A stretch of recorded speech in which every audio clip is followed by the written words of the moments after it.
Olá, irmãos. Bom dia, boa tarde, boa noite. Eu sempre digo isso porque não sei que horário você vai me assistir, mas de qualquer forma, estou pedindo a Deus que você esteja bem, que esteja com saúde, que esteja com paz no coração, com alegria na alma. Desejo muito o melhor para cada um de vocês. Eu vou começar dando um pequeno esclarecimento, simples, mas objetivo. Eu não falo a vocês nessa live para aparecer, para bancar o pregador do Evangelho. Eu sou pregador mediano, vamos dizer assim, meio termo, nem grande, nem pequeno. Eu sou aquilo que o Senhor me concede que seja. Mas eu não quero parecer, eu quero simplesmente manter contato com vocês. Começamos a fazer isso no período da pandemia, porque diminuímos os cultos na igreja. Mas eu não estou aqui para concorrer com grandes pregadores que pregam mensagens sofisticadas, bem estruturadas e com uma boa exegese. Eu estou aqui para nós fazermos uma reflexão, um pequeno texto bíblico e uma reflexão sobre o assunto para manter vocês, sabe, naquela comunhão com a palavra, em contato, de certa forma indireto, mas em contato comigo, e talvez até, quem sabe, isso não dure muito tempo. Talvez até o final desse ano ainda, depois talvez eu pare. Tudo fica no talvez, porque eu prefiro deixar Deus definir o que irá acontecer. Mas hoje, como sempre, faremos o de costume. Vamos ler um pequeno texto e fazer uma explanação sobre ele, uma reflexão, como eu digo, para compreendê-lo cada vez melhor. Vamos fazer isso a partir de agora. Eu vou fazer uma leitura e logo a seguir a leitura uma breve oração para depois então explanarmos melhor. Eu tenho falado com vocês dentro do livro de Mateus e vamos continuar dentro do livro de Mateus. Hoje eu estou no capítulo 16 e vamos falar sobre o fermento dos fariseus e dos saduceus, não é? Vou ler do versículo 5 do capítulo 16 de Mateus, do versículo 5 até ao 12 apenas. Então, irmãos, diz assim a palavra do Senhor. Ora, tendo os discípulos passado para a outra margem do lago, esqueceram-se de levar pão. E Jesus lhes disse: fiquem atentos e tenham cuidado com o fermento dos fariseus e dos saduceus. Eles, porém, começaram a discutir entre si, dizendo: ele diz isso porque não trouxemos pão. Jesus percebeu isso e perguntou: por que estão discutindo entre vocês, homens de pequena fé, sobre o fato de não terem pão? Vocês ainda não perceberam, nem se lembram dos 5 pães para 5.000 homens, e de quantos cestos vocês recolheram, nem dos 7 pães para os 4.000, e de quantos cestos vocês recolheram? Como não compreendem que não estava falando com vocês a respeito de pães? Tenham cuidado com o fermento dos fariseus e dos saduceus. Então entenderam que Jesus lhes tinha dito que tivessem cuidado não com o fermento usado no pão, mas com a doutrina dos fariseus e saduceus. Somente até aí, passamos uma breve oração. Querido Deus e amado Pai, mais uma vez, Senhor, nos voltamos a Ti em oração, reconhecendo que és Deus santo, poderoso, Deus maravilhoso. Por isso louvamos o Teu nome, Te adoramos, Senhor, e Te pedimos, Pai Santo, abençoa com a palavra, uma palavra abençoadora para os Teus filhos, Senhor.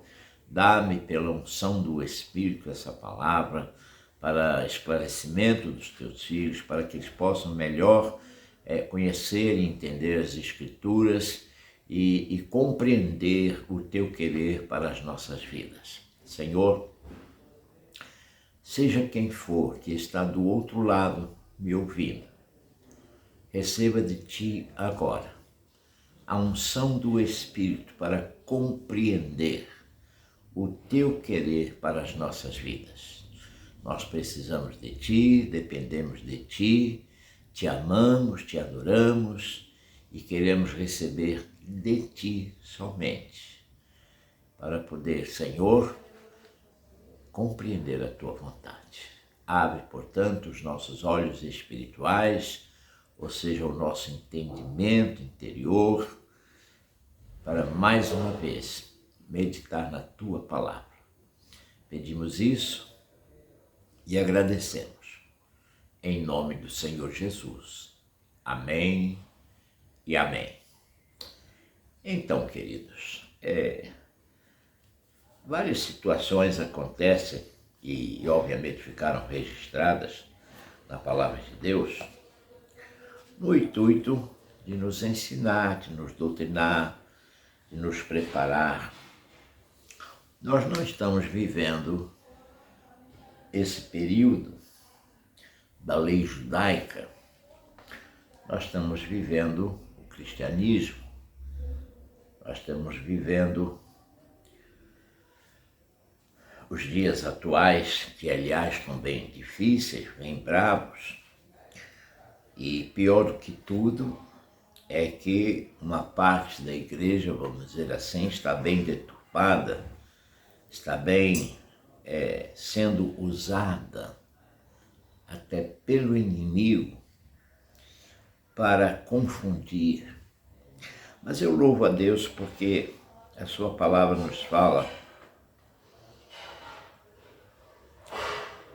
de 7.000 que não dobraram seus joelhos a Baal. Deus disse isso para o profeta. Disse: olha, vai tranquilo, vai trabalhar, porque há 7.000 que não dobraram seus joelhos a Baal. Isso quando o profeta estava se queixando, né, do que havia acontecido e que Jezabel queria matar ele, aquela coisa toda. Pois bem, mas esse é outro departamento. Vamos entender aqui a situação.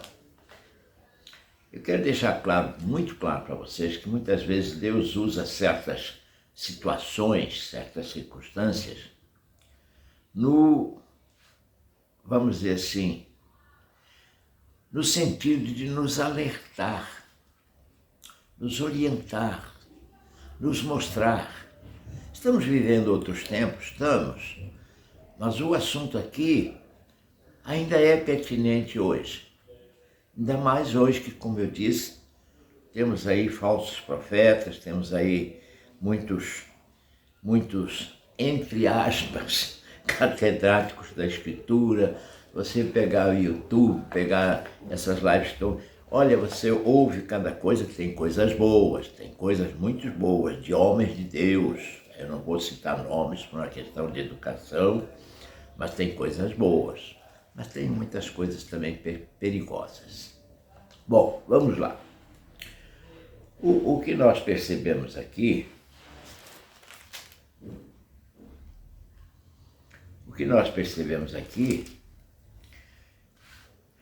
e diz o versículo 5, tendo os discípulos passado para a outra margem do lago, quer dizer, eles saíram de onde estavam com Jesus, pregando ali as multidões, e atravessaram o lago e foram para o outro lado. Mas esqueceram de levar pão, esqueceram de levar alimento.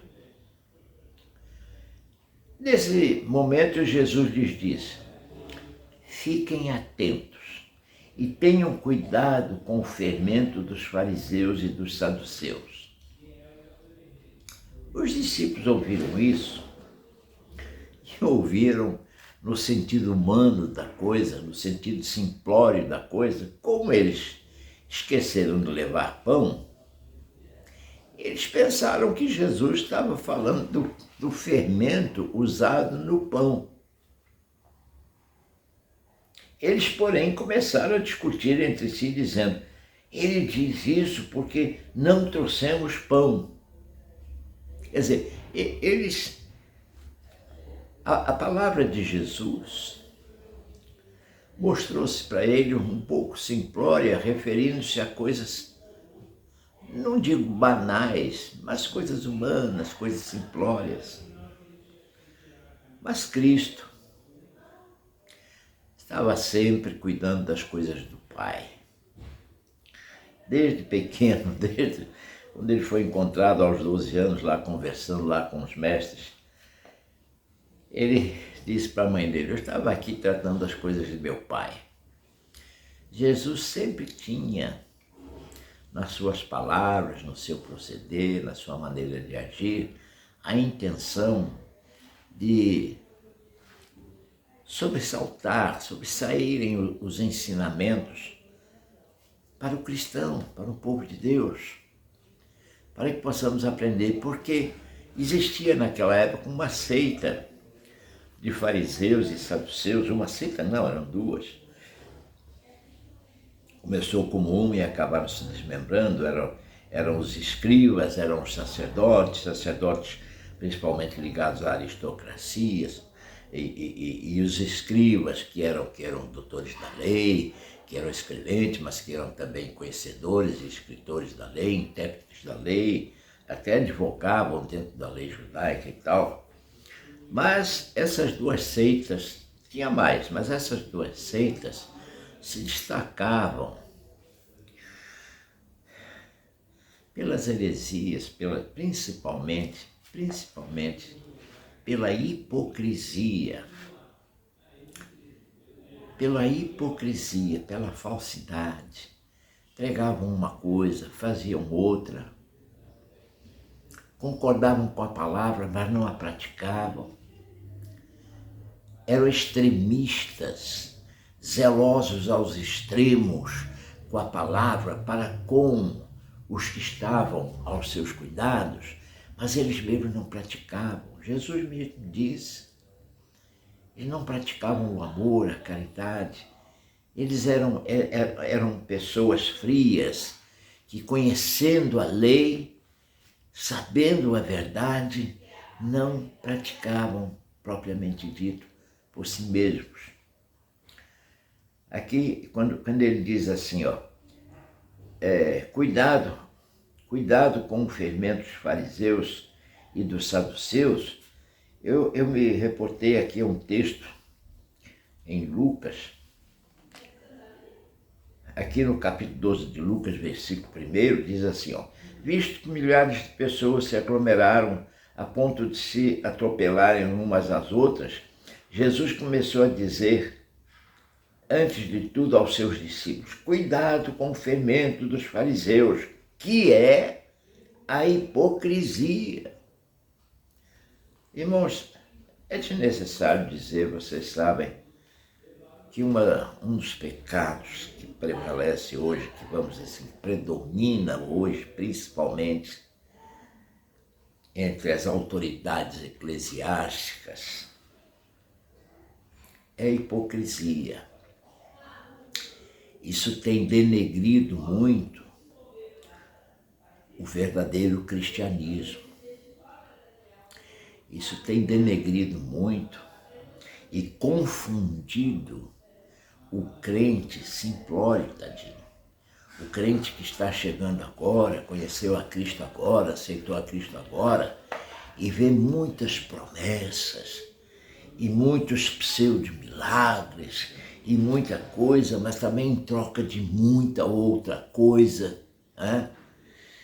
E, coitados, se deixam iludir, talvez levados primeiro pela própria ignorância, de não conhecer, ignorância não no sentido pejorativo, mas no sentido de não conhecerem as Escrituras, né? E segundo, pelas carências, que ainda não compreenderam que se exercitarem a sua fé, pedindo com sinceridade a Deus e com honestidade, coisas que realmente Deus aprova, Deus apoia. Não adianta pedir a Deus uma coisa que é pecado, não é? Eu não vou pedir para Deus matar meu vizinho, Deus me livre. Agora eu posso pedir a Deus para converter meu vizinho, é diferente, não é? Talvez com o meu exemplo e com a ajuda do Espírito Santo de Deus, obviamente, o meu vizinho possa até se converter. Mas, voltando aqui ao assunto, eles, porém, começaram a discutir entre si. Ele diz isso porque não trouxemos pão. Mas Jesus percebeu isso e perguntou para eles. Agora Jesus já estava dando neles uma lição de moral, vamos dizer assim. Porque tem uma coisa nisso tudo, é que nós mesmos, muitas vezes, nos esquecemos do quanto Deus já nos abençoou, do quanto Deus já fez por nós, e ficamos achando que Ele agora não vai atender. Claro que Ele vai atender, Ele já me atendeu outras vezes, não é a primeira vez, e ainda que fosse a primeira vez, na sua palavra Ele promete nos atender. Mas veja bem,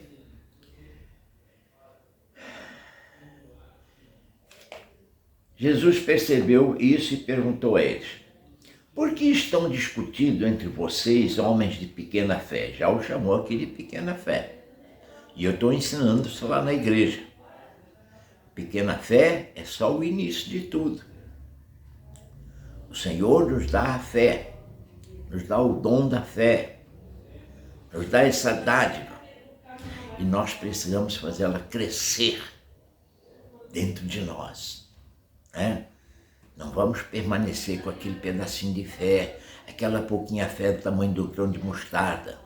Porque a ilustração do grão de mostarda não é para que vivamos toda a nossa existência exercendo uma pequenininha fé, não. A pequenininha fé é a semente que Deus coloca em nós, mas a mostarda cresce.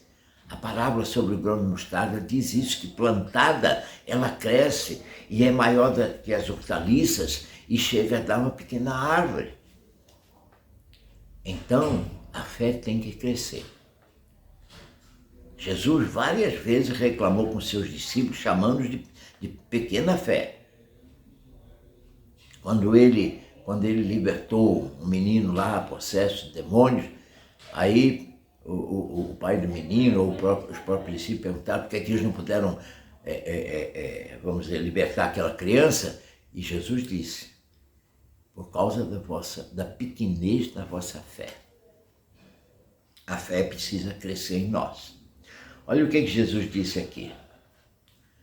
Jesus disse: por que vocês estão discutindo, homens de pequena fé, sobre o fato de não terem pão? Vocês ainda não perceberam, nem se lembram dos 5 pães para 5.000 homens e de quantos cestos vocês recolheram?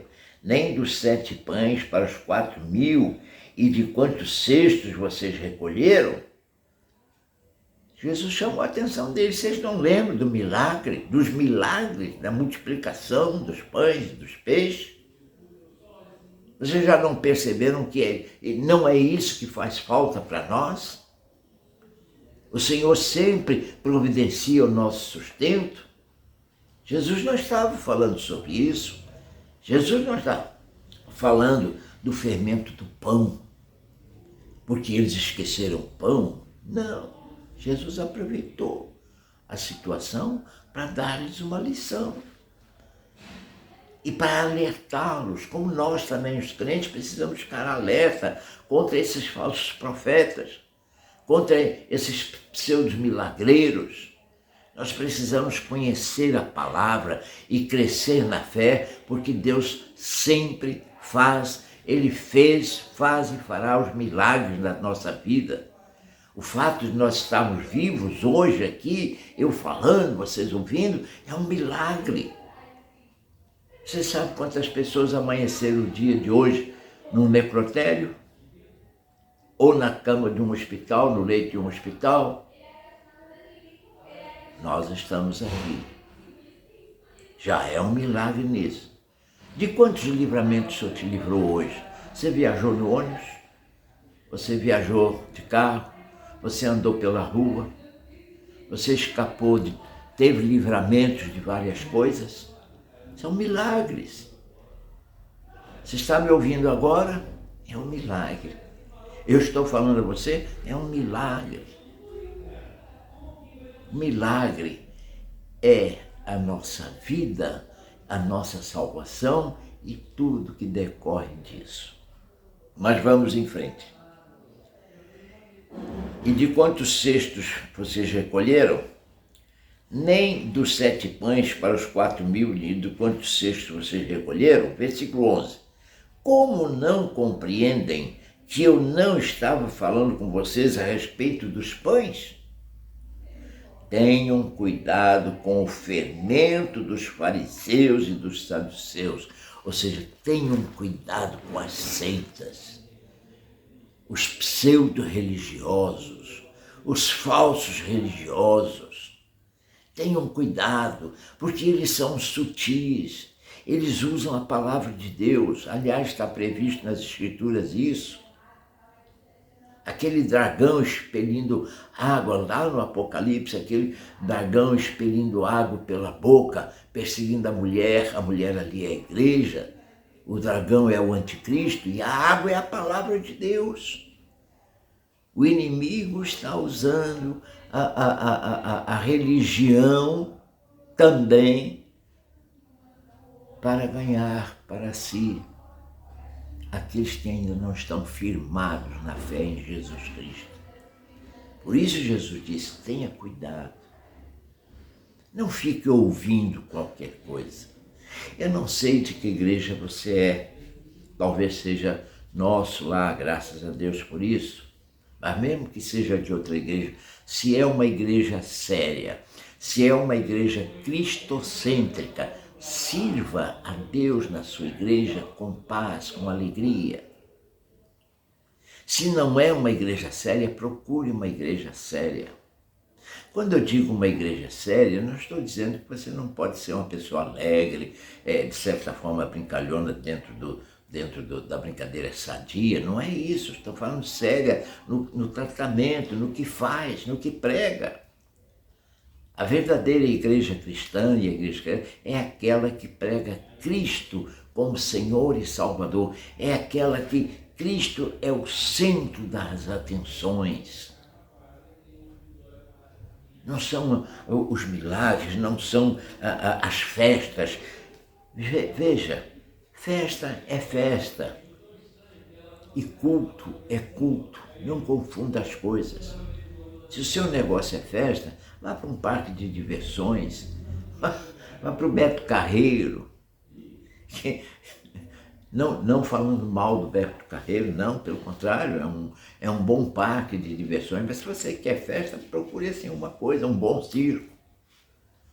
Agora, se você quer adorar a Deus, servir a Deus, louvá-lo, alimentar-se da palavra de Deus, reconhecer a Cristo como verdadeiro Senhor e Salvador e ter o perdão dos seus pecados e um dia ressuscitar para subir com Cristo e habitar as mansões celestiais, então é outra coisa, não é festa. É adorar a Deus, é servir a Deus, é louvar a Deus. Amém? Pode compreender isso? Como não compreenderam que eu não estava falando com vocês a respeito de pães? Tenham cuidado com o fermento dos fariseus e dos saduceus. Então, aí sim, então entenderam que Jesus lhes tinha dito que tivessem cuidado não com o fermento usado no pão, mas com a doutrina dos fariseus e dos saduceus. Era para isso que Cristo estava alertando eles. É para a doutrina cristã. Tem todo tipo de doutrina espalhada por aí. Tem igreja que está vivendo o Velho Testamento. Não que o Velho Testamento tenha que ser negligenciado, não. Mas veja bem, ele é a base de tudo. A Bíblia é de suma importância desde o Gênesis até Apocalipse. Pode compreender isso? Mas o estilo de vida dos cristãos atualmente é o Novo Testamento. O padrão de vida está ali no Novo Testamento. Leia os evangelhos, mas principalmente as cartas paulinas. Leia o Novo Testamento. E você vai compreender. Não negligencie o Velho Testamento, de forma alguma. Mas a lei de Moisés não salvava ninguém, porque ela não veio para salvar. Deus precisou fazer um preparo, mostrando ao homem que ele é pecador, que existe um só Deus, e teve até como eu posso dizer, um sacramento assim, em que matavam os cordeiros. Não, aquilo não salvava, o derramamento do sangue dos cordeiros animais não salvava o ser humano, não. Mas dava-lhe a sensação do perdão perante a sociedade, mas indicava para Cristo, porque Cristo sim, ele sim, o Cordeiro Imaculado. Podem compreender isso? O Cordeiro Imaculado, um inocente, dando a sua vida espontaneamente para nos salvar, a nós pecadores. É isso que é importante. Louve a Deus por isso. Adore-o por isso. Reconheça Cristo como seu Salvador e Senhor, não apenas Salvador. E sirva a Deus com alegria na sua igreja. Se ela é cristocêntrica, se o centro das atenções é Cristo e não as farras, e não as festas, e não as pseudo-doutrinas, os pseudo-milagres, se você tiver uma vida digna na presença de Deus, honrar ao Senhor em todas as condições que a Bíblia orienta, por um servo fiel, fiel nos dízimos, fiel nas ofertas, fiel na frequência à casa de Deus, fiel no louvor a Deus, louvá-lo com alegria, em espírito e em verdade. Se você é um servo fiel a Deus, e se a sua igreja preza por isso, fique na sua igreja. Fique na sua igreja. Seja ela qual for, se for verdadeira, fique. Agora, se você perceber que a intenção é outra, saia respeitosamente, não saia espalhafatosamente, nem fugindo, como muitos fazem. Saia respeitosamente, comunique ao pastor, Dê lá as suas explicações, se quiser dar, e vá servir a Deus numa igreja séria. E deixe Deus lhe abençoar. E lembre-se desse aviso de Jesus Cristo para os seus discípulos, que de certa forma é um aviso de Deus para nós. Cuidado com o fermento dos fariseus, dos saduceus, ou seja, dos hipócritas, dos extremistas, dos falsos mestres, dos falsos profetas. Cuidado, porque você tem a maior e melhor e verdadeira profecia na mão hoje, que é a palavra de Deus. Siga a palavra de Deus e Deus te abençoará. Amém? Vamos orar para encerrar. Querido Deus e amado Pai, obrigado, Senhor, mais uma vez pelo privilégio santo de estar falando aos teus filhos. Obrigado pela unção do teu Espírito sobre nós. Obrigado pela saúde, pela vida, pela paz, pela salvação, pelo perdão. Obrigado pelo lar, pela família, pela igreja, pelo templo onde a tua igreja pode se reunir. Obrigado pelos verdadeiros pregadores da tua palavra. Obrigado pelas igrejas sérias que existem. E ajuda-nos, Senhor, a livrar-nos dos falsos profetas, dos fariseus da atualidade, dos saduceus da atualidade e de outras seitas mais, que são centenas, se não milhares. Enfim, Senhor, abençoa e guarda a tua igreja, a verdadeira igreja, aquela igreja que não tem nome, é aquela igreja que está espalhada na face da terra, mas que é a tua igreja, independentemente de denominação. Mas, Senhor, ajuda-nos, Pai, a viver e andar em santidade na tua presença. Abençoa o teu povo, dá-nos um final de semana cheio da tua graça, e os cultos no domingo, ou mesmo ainda dia de semana, quinta, hoje, quarta, quinta-feira também, que sejam para o louvor da tua glória. E que a graça do teu Filho Jesus, e que o teu amor, a comunhão com o teu Santo Espírito, ó Pai, esteja em nós e sobre nós todos os dias das nossas vidas. É o que nós te pedimos e agradecemos em nome de Jesus. Amém e amém.